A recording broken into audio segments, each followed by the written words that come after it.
Constitutionally guaranteed judicial independence is a pre requisite of democracy. Font थोड़ा छोटा है, बड़ा करना भूल गया मैंने। Constitutionally guaranteed judicial independence is a pre requisite of democracy. क्या बोल रहा है कि जुडिशरी का इंडिपेंडेंट होना डेमोक्रेसी की प्री रिक्वायरमेंट है, इसके बिना काम नहीं चलेगा।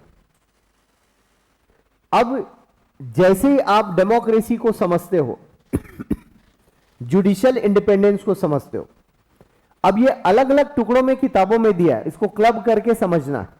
बेयर एक्ट पढ़ने से इसका आंसर नहीं मिलेगा, लक्ष्मीकांत पढ़ने से इसका आंसर नहीं मिलेगा, लेकिन आपको डेमोक्रेसी की अंडरस्टैंडिंग है, जुडिशियल इंडिपेंडेंस की अंडरस्टैंडिंग है, तो आप आंसर लिख सकते हो। और यह काम टीचर का है समझाने का। Democracy is a combination of two word. Demo means what? Public, and cracy is a system. A system which is run by public, that system is called democracy. आप पढ़ते हो for the public, of the public, by the public, clear है? तो demo means public और उनसे मिलकर बना हुआ सिस्टम क्रेसी, डेमोक्रेसी। अब जब हम डेमोक्रेसी की बात करते हैं तो डेमोक्रेसी में पब्लिक से कोई सिस्टम ऑपरेट हो रहा है, तो साफ जाहिर है इसके लिए गवर्नमेंट रिस्पॉन्सिबल होती है। और जब गवर्नमेंट कहते हो तो government is made by the public, government को बनाने वाली पब्लिक है। तो जब आप गवर्नमेंट कहते हो तो आप एग्जीक्यूटिव बॉडी के बारे में बात कर रहे हो। जब आप लेजिस्लेचर कहते हो तो पार्लियामेंट के बारे में बात कर रहे हो। जब आप जुडिशरी कहते हो तो फिर कंप्लीट स्ट्रक्चर है। अब डेमोक्रेसी में इंपॉर्टेंट क्या है कि ये दोनों डेमोक्रेसी को एश्योर करते हैं।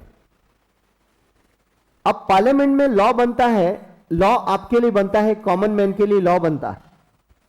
अब ये इन्होंने लॉ बनाया और लॉ यहां बनेगा, ये इंप्लीमेंट करेंगे लॉ को। अब इंप्लीमेंट करने वक्त आपके राइट्स का वायलेशन हुआ तो पहले इनसे बात करोगे, ये सॉल्व नहीं कर पाए, तब यहां जाओगे आप। क्लियर है? और ये फिर सॉल्व करेंगे, ये तभी सॉल्व करेंगे जब ये इन दोनों से इंडिपेंडेंट है। हेल्दी डेमोक्रेसी तभी आएगी जब ये इंडिपेंडेंट काम कर रहा है, नहीं तो क्या है, डिक्टेटरशिप हो जाएगी कि मैं इनको भी चलाऊं, इनको भी, इनको भी। जैसे बीच में प्रधानमंत्री मोदी को लोग डिक्टेटर बोलने लगे थे, जो उनके क्रिटिक्स हैं। क्लियर है? आपको नहीं लिखना है कभी गलती से, ये सिर्फ आपकी अंडरस्टैंडिंग के लिए, ठीक है ना? क्योंकि हम एक स्टैंडर्ड मान के चलते हैं यूपीएससी के आंसर्स में, हाँ, लेकिन कुछ मीडिया की बातों को डिस्कस करते हैं हम लोग यहां पर आपकी अंडरस्टैंडिंग के लिए। तो डिक्टेटर का मतलब यह हुआ कि मैं जैसे चाह रहा हूं वैसा होगा।